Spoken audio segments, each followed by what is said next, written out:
Natapos na nga ang second cycle ng taping para sa bagong teleserye ng Kim Pao na sina Kim Chu at Paolo Avellino, ang The Alibay.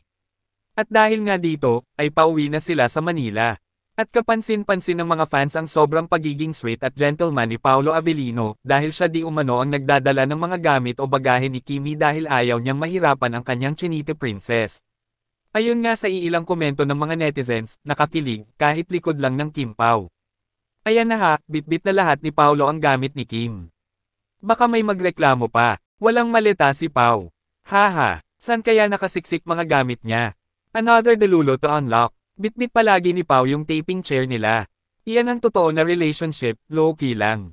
Maliban nga rito, ay excited na rin ang mga fans at supporters na mapanood ang kakaibang characters na gagampanan nila Kim at Paolo sa The Alibay. At panigurado di umano na ito'y magiging isang sure hit series. Kayo, anong masasabi nyo tungkol dito? Just comment down below.